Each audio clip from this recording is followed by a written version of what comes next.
30 seconds seems like a very short amount of time. Unless you're trying to hold a plank or waiting for the waitress to bring you your food at a restaurant, you probably wouldn't really feel like 30 seconds is any time at all. And surely you wouldn't think that much could happen in such a short window. But you'd be surprised at what can play out in half of a minute. The gunfight at the OK Corral, immortalized by the film Tombstone, lasted a meager yet wildly intense 30 seconds. So what really happened at this infamous location? What led to the actual shootout?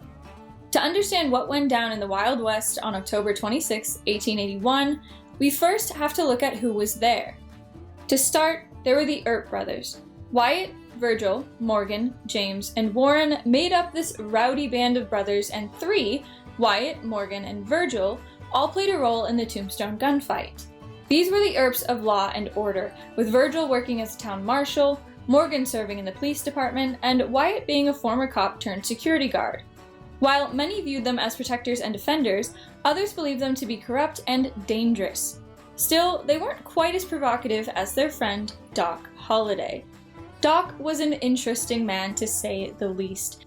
A dentist who contracted tuberculosis at a devastatingly young age, Holliday was a bit of a wanderer and an avid gambler. No stranger to the outlaw life, despite starting out as a well-educated doctor, Holliday had become particularly close with Wyatt Earp before moving with him to Tombstone, Arizona, as silver mining began to boom in the area.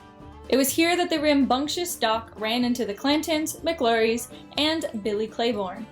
Ike and Billy Clanton, Frank and Tom McLaury, and Billy Claiborne were all part of a loosely organized group of outlaws known as the Cowboys that had been known for thievery, harassment, and even murder. They were a menace to the people of Tombstone and were natural enemies of the law-enforcing Earps. So when Ike and Tom came into town on October 25th, it comes as no surprise that they would have a run-in or two with the Earp brothers. It delighted Doc Holliday in particular that one of these clashes ended with the outlaws being pistol-whipped by the Earps, and when both Billy's and Frank showed up the next afternoon, Holliday wasted no time in letting them know how their brothers had been humiliated. Upon hearing Doc's proudly smug tale, Clanton and McLaury stormed out of the saloon they'd found the gambler in and swore to find the Earps and retaliate however they saw fit. Though the Cowboys apparently forgot about this promise and instead could be found together with the pistol-whipped remainder of the gang in an empty lot near the saloon, Holliday seemed hell-bent on having some fun. Having rejoined the Earp brothers, Doc eventually found the outlaws at around 3 p.m. that same day. In the next 30 seconds, 30 shots would ring out. While no one seems to know who the first to pull the trigger was, it's generally believed that both Doc Holliday and Virgil Earp had the least hesitation and likely set things off. While Doc used a shotgun to strike down Tom McLaury, Virgil managed to shoot Billy Clanton at point-blank range, hitting him in the chest with a bullet from his revolver. As he fell to the ground, Billy Clanton let off multiple shots of his own, and Frank McLaury didn't go down without a fight either, despite being shot in the stomach by Wyatt Earp.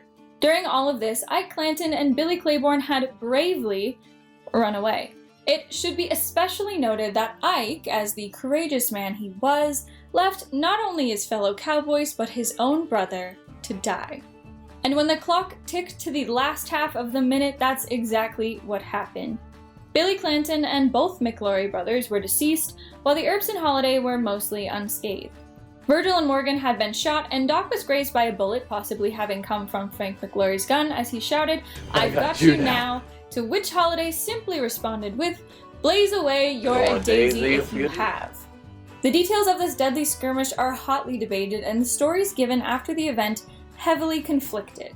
After weeks of what became known as the Spicer hearings, where the Earps and Cowboys gave vastly differing points of view pertaining to who had started the fight and what actually occurred, the lawmen claimed that they were acting in self-defense against a group of men who were illegally armed.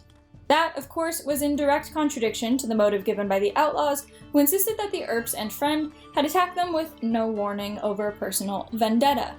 To this day, no one knows what really happened at the OK Corral on October 26, 1881, but from what we can determine, it was surely one hell of an afternoon.